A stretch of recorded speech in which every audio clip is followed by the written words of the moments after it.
This is lesson 7, and we're looking at reasoning about factoring polynomials. So we're not learning anything new today. What we're going to be doing is trying to have a strategy so that we know when to use which type of factoring that we've learned over the last 4 lessons. So to do that, we're going to use this factoring checklist. So this is the order that I want you to think in your head of when you approach a factoring question. So the first thing I want you to ask yourself is check if there's a common factor. Is there a common factor? If yes, obviously factor it out, and then you look to the rest of the list. If no, then you look. And you're looking for number of terms. Do you look to see, is there 2 terms or is there 3 terms? If there's 2 terms, then you need to see, is there a difference of squares? And we know difference of squares looks like a squared minus b squared. Okay, if there's 3 terms, we're looking for it being in the form ax squared plus bx plus c, and you have 3 potentials. It could be a PST, a perfect square trinomial, could be a simple trinomial, or a complex trinomial. So let's just remind ourselves what each of those are real quick. So we know that for a perfect square trinomial or a PST, we do a check to see if it's a perfect square trinomial. Okay, so for the check, we know that we take the square root of the first term times the square root of the second term and double it. So basically it's that middle term, 2ab. So that's the check we do to see if it matches. For a simple trinomial, we know for a simple trinomial, that means the a value is 1. If that's the case, what we need to look for is what times what factors give me c, and the same factors, what plus what, will give me the b value. So that's called the sum difference. And then for a complex trinomial, we know the a value is not 1, and so that is when we're going to use the chart method.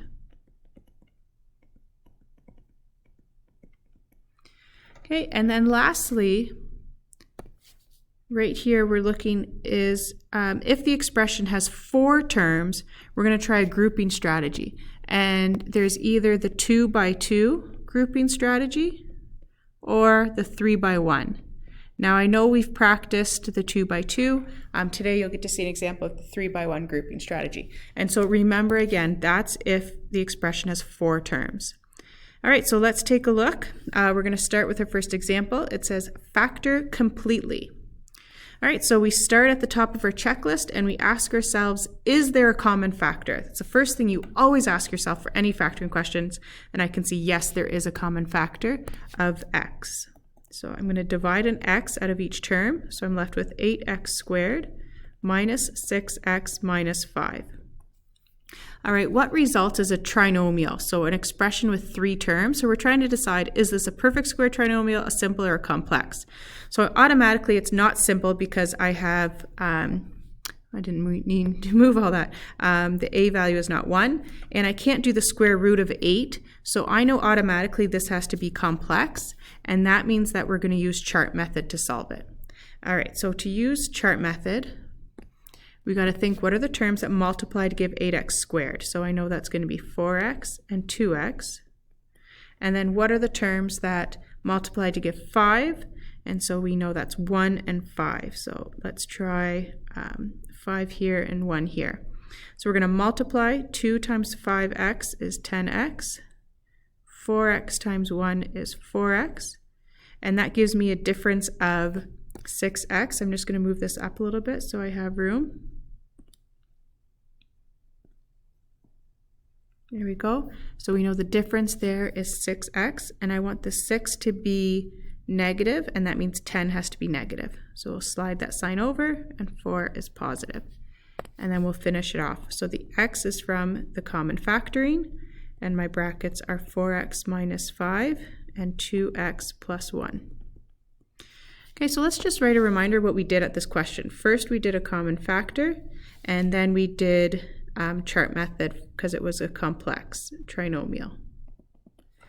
All right, let's take a look at our next question. So we first always check for a common factor. All right, so I'm looking. I don't have a common factor.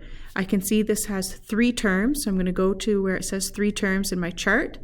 It's not a perfect square trinomial because I can't square root 132, and my a value is 1. That means it's a simple trinomial. And so we're going to figure out what our brackets are by doing what times what equals negative 132, and what plus what equals 1. All right, so I know the factors of negative 32 are 11 and 12, and I can see that the difference of those does give me a positive 1. So that works out good. We know the larger number would have to be positive and the 11 negative. Okay, and let's go ahead and put that in. So we know it's x minus 11 and x plus 12. All right, so what we used there was simple trinomial, which was our sum difference to help us. All right, let's look at the next one. So remember, we're thinking, is there a common factor first? So I look, there is no common factor, and I can see I have 3 terms. So for 3 terms, I'm trying to decide, is it complex, simple, or PST? So it's not simple because I have a 16.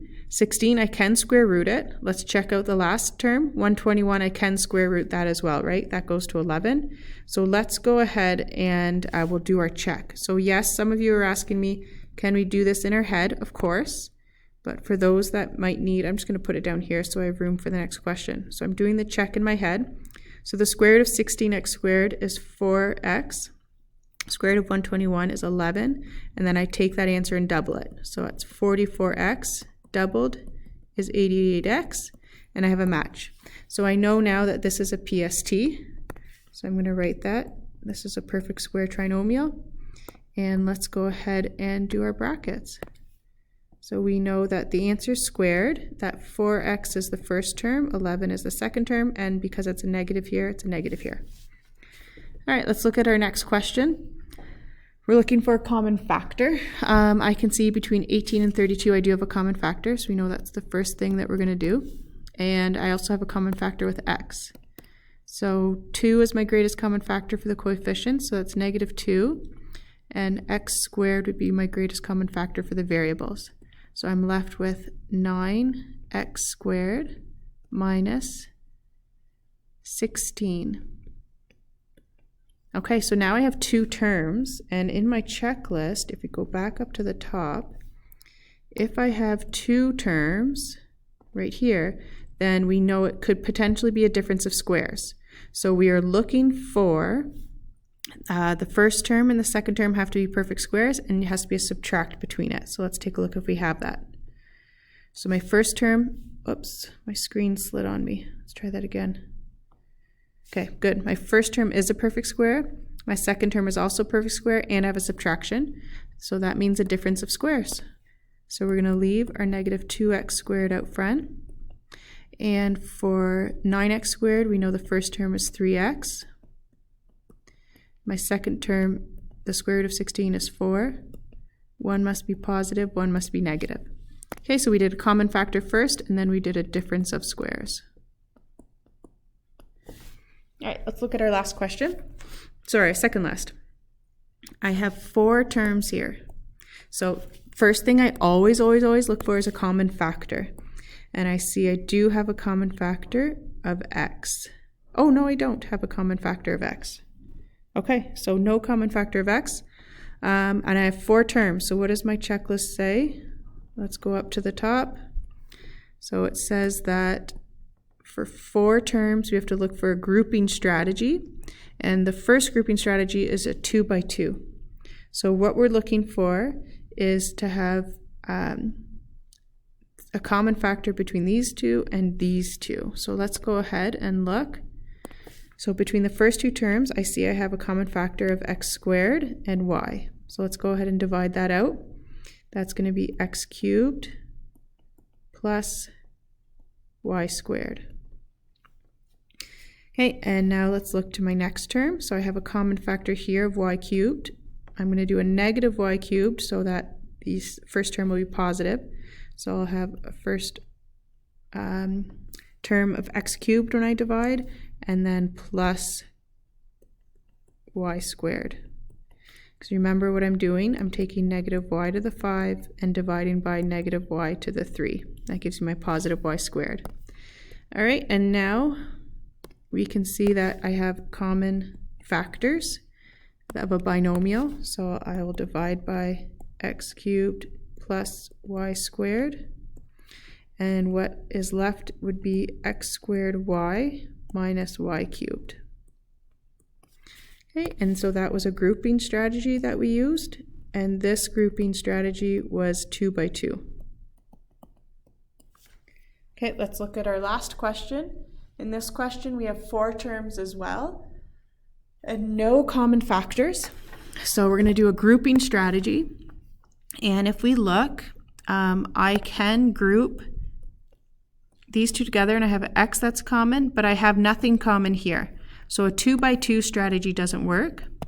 Let's try a 3 by 1 strategy. So 3 by 1 means we look to the first 3 terms and see, can I factor those first 3 terms?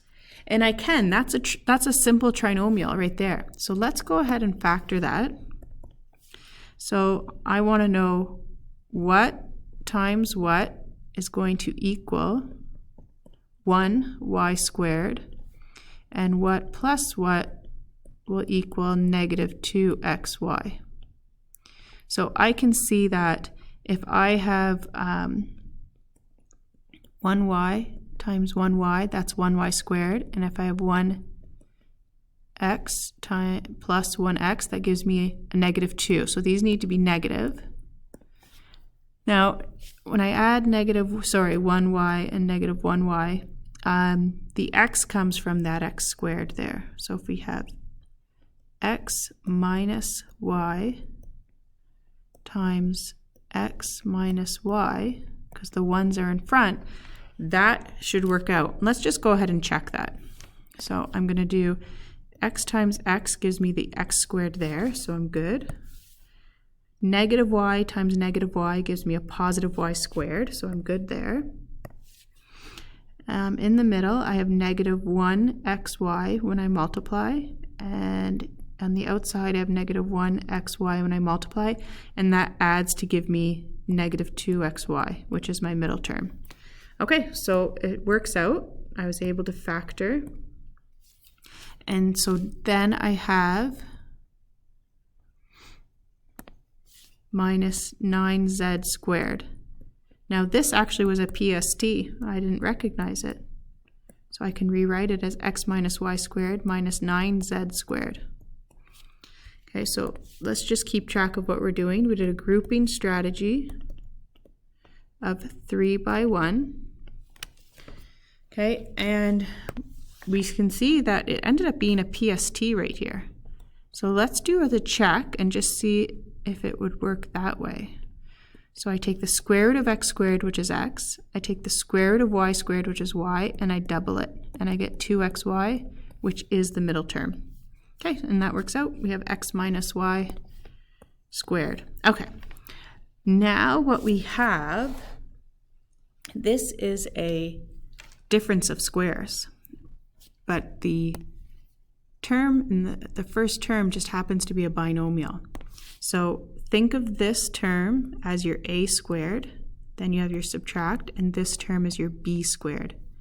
Okay, so that's where this difference of squares comes in. So I'm going to write it underneath. We did a grouping 3 by 1, and now we're doing a difference of squares with what's left. All right, let's go ahead then. So we have to write, I'm just going to write it in red over here. So we know that a difference of squares, what we do is we take the square root of the first term, which is a, put it in the front. Square root of the second term, which is b, put it in the back. One's positive, one's negative. All right, let's do that same thing over here. So the square root of x minus y squared would just be x minus y. So that goes in the front of both brackets. And then the square root of 9z squared is going to be 3z. So we'll put that in the back of both. And then we know one has to be positive and one has to be negative. And that's your final answer. That's a tough question. So you'll have to watch out for those in your homework for the 3 by 1s. All right, hopefully that has helped you recognize that this checklist will come in handy. Use it for your textbook questions. Have a great day.